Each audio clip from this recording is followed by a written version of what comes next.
After that, research, which found a whole range of critical and applied issues, as well as some suggestions on how to get around them.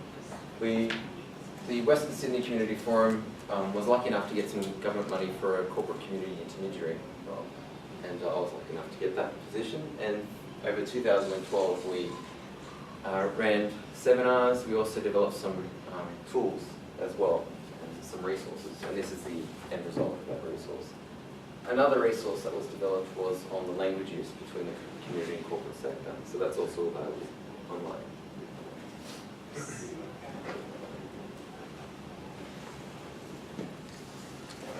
So just to go back a bit in the rationale for the research. So as mentioned, there was a research project in 2006, found evidence of different expectations. Studies also tended to examine the experience and motivations of sectors individually. So there'll be a whole, a large-scale project on the corporate sector, large-scale project on non-profits. There'll be a few case studies here and there, but no studies that actually tried to get them both together in an interactive kind of forum to get a better sense of how relationships work and how to resolve some common issues. There was also a problem in that many of the smaller organisations and medium organisations weren't covered in this research, and that was one area that we wanted to focus on specifically.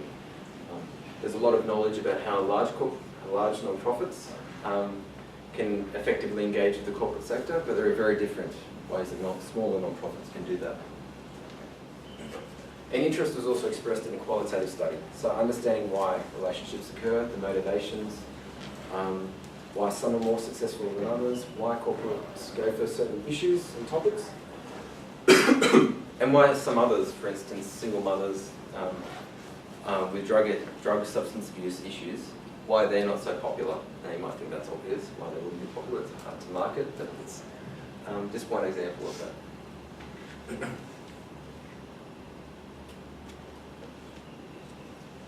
So here are some of the findings that that came out of this research. So one is that competition for corporate support is increasing quite dramatically. The research was, as mentioned, undertaken from 2008 to 2010, and there was actually a global financial crisis during that time, and that's exactly when I did the interviews. So I suppose it's a snapshot of how corporations work and think. Interestingly, they were giving to certain causes at that time too. Environment was becoming less in vogue, and poverty alleviation was becoming more. And you could think about why that would be the case. I mean, it's what's on the news, it's what concerns people. The idea that normal people can become homeless as well was another issue, facing even the popular media. So this is why it was also becoming a greater focus in terms of philanthropy and how corporations engage. We also found that businesses are looking for ways to incorporate their own business objectives into the partnership as well. And of course, volunteering is one way of doing that. A lot of you would have knowledge of that from your own personal experience. But there are other ways as well. For instance, cause-related marketing is one way that business aims are put forward in conjunction with community aims.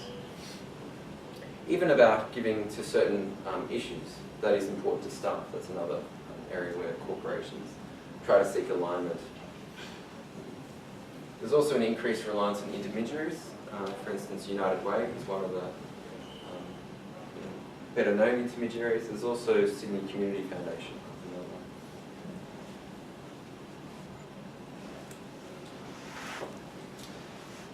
When we were looking at smaller and medium-sized organisations, the idea of collaborative projects came up a lot. Corporations did want to give to the grassroots level. They actually stated this, that while they do support the big NGOs, they also would rather support smaller ones as well, in conjunction.